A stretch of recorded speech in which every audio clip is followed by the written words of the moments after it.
Ahoj, vítaj na kanáli Flying Emotions. Momentálne natáčam video na túto facebookovú stránku. Keď pozeráš toto video na YouTube, tak ho máš v popisku. Na túto stránku s názvom takto, budeš mať v popiske, hoď tam like. Na tejto stránke facebookovej, ktorá má už cez 130 000 lajkov, budem niekedy robiť nejaké streamy, ako sa učiť nejaké veci, ako skákať parkour, alebo nejaká zaujímavá vec, čo sa stane. A budeme to dávať na túto stránku facebookovú, čiže ak zase pozeráš toto video na YouTube, tak dole máš v popisku tú stránku, hoď tam ten like a máme to tam. Na tento kanál nahrávam svoje parkour videá, moje tréningy a tak. Už tam mám okolo 3000 ľudí, necelých 3000 ľudí. A chcel by som do konca roku dať 10 000 odberateľov. Neviem, či je to reálne, ale ak mi s tým pomôžeš, tak asi to je reálne.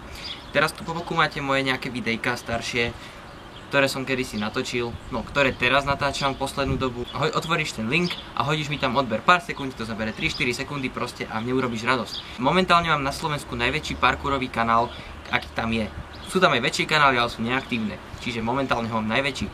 Takže dosť trénujeme teraz poslednú dobu, čiže mrkni na ten kanál, ktorý budeš tuto hore nad tým videjkom na Facebooku a hoď tam ten odberík, nech trošičku to hypneme a rozšírime tú slovenskú parkour scénu.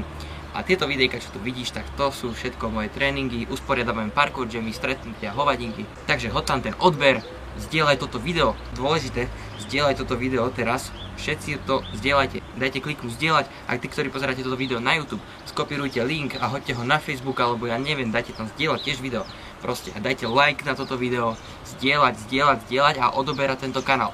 Takže to je tak asi všetko. Dúfam, že mi pomôžete s tým, dáme 10 000 do konca roku a pozrite si tieto videjka, ja si myslím, že by sme si to zaslúžili, lebo už tam mám už ten YouTube ťahám okolo roku a mám tam okolo 3000 ľudí len, akože to je celkom v pohode, hej, ale chcelo by to viac, nemyslíte? Už sa snažím rok o to a je to celkom pomaly, takže ak by ste mi s tým pomohli, bol by som vám moc vďačný a peace!